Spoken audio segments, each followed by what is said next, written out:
যাদেরকে নির্যাতিত এবং নিপীড়িত করা রাখা হচ্ছে, তাদের মধ্যেও সাতক্ষীরার মানুষ হচ্ছে অন্যতম। সহযোদ্ধা, এই ফেসিবাদ বিরোধী আন্দোলন থেকে শুরু করে আমাদের এই যে রাজনৈতিক দীর্ঘ 1.5 দশকের এই রাজনৈতিক লড়াইয়ে যাদেরকে আমরা সবসময় পাশে পেয়েছি, এই সাতক্ষীরা এবং তথা এই আপনাদের দক্ষিণবঙ্গের মানুষের যে আত্মত্যাগ এবং তাদের যে কন্ট্রিবিউশন, তাদের যে অবদান, এই অবদান আমাদের কাছে সবসময় এই ইতিহাসে স্বর্ণাক্ষরে লেখা থাকবে। আজকে আমরা আপনারা জানেন যে আমরা ইতিমধ্যে একটি রাজনৈতিক আমরা ট্রান্সফরমেশনের দিকে আমরা যাচ্ছি। আমরা একটা ডেমোক্রেটিক গণতান্ত্রিক যে পরিবর্তনের দিকে যাচ্ছি।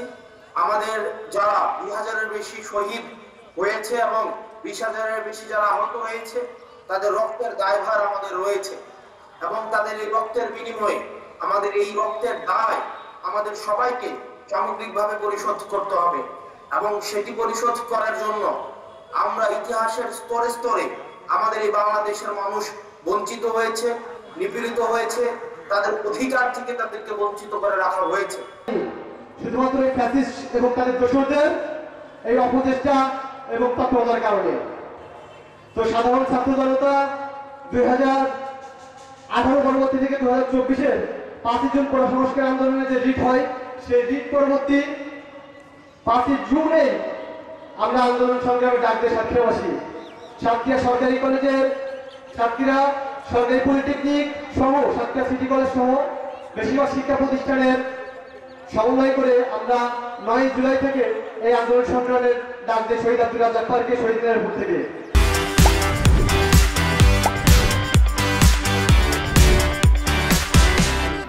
এবং সর্বপ্রথম মাঠ পর্যায়ে আমরা কর্মসূচি ঘোষণা করি 2024-এর 13 জুলাই আমাদের সরকারি কলেজ প্রাঙ্গণে। আমাদের এখানে উপস্থিত আছে আমাদের সাতক্ষীরার শহীদ আসিফ, তার আপন জমজ ভাই রাকিব, সাতক্ষীরা সরকারি কলেজের গ্রুপ থেকে ওই একমাত্র ছেলে যে প্রথম আমার সাথে যোগাযোগ করেছিল, ভাই আমি আমার অর্থনীতি ডিপার্টমেন্ট থেকে আমি সর্বপ্রথম আপনাদের এতগুলো ছেলে দিব, আপনি সংবাদ সম্মেলন আয়োজন করেন।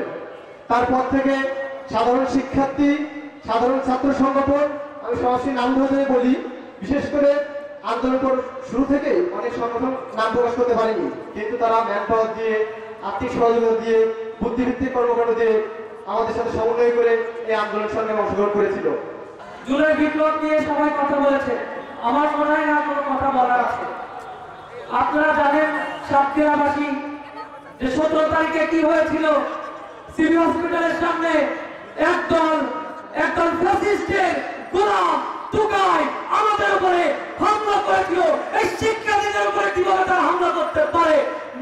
মানসিক শক্তি যদি তারা থাকতো তাহলে তারা কখনোই এই হামলা করতে পারতো না। আমরা দেখেছি তারা এখনো রাস্তায় ঘুরে বেড়ায়। আমাদের এই আন্দোলন এখনো শেষ হয়নি। আপনারা জানেন রাষ্ট্রপতি রাষ্ট্র এখনো তাদের এজেন্ডা বাস্তবায়ন করার জন্য প্ল্যান এ থেকে নেমে প্ল্যান বি, প্ল্যান সি বাস্তবায়ন করার জন্য উঠে পড়ে লেগেছে। এখনো আমার শহীদ ভাইয়ের রক্তের কবরে শুকায় নাই, এখনো পর্যন্ত আমাদের আহত ভাইয়ের চিৎকার এখনো পর্যন্ত নিভে নাই। তারপরও কেন এই সরকারের গদিতে বসা কিছু ফ্যাসিস্টের দোষর, এখনো উপদেষ্টা নামে দোষর এই সমাজে, এখনো আমাদের দেশের উপরে এখনো আমাদের উপরে শোষণ করার চেষ্টা করছে, ভারতের এজেন্ডা বাস্তবায়ন করার চেষ্টা করছে। এই সাতক্ষীরার বাড়ি থেকে শপথ দিয়ে বলতে চাই, আজ এই সেই জুলাই বিপ্লব যেটার নেতৃত্ব ছাত্ররা দিয়েছে, সেই স্বাধীনতা যে জুলাই স্পিরিটকে ধারণ করে সামনের আগামী বাংলাকে নেতৃত্ব দিবে ছাত্র ও জনতা এবং ফ্যাসি মুক্ত, স্বৈর শাসন মুক্ত একটা বাংলাদেশ উপহার দেবে। সেই আহ্বান জানিয়ে সেই একটা ওয়াদা আমি রেখে যেতে চাই আমার ছাত্রীরা কাছে।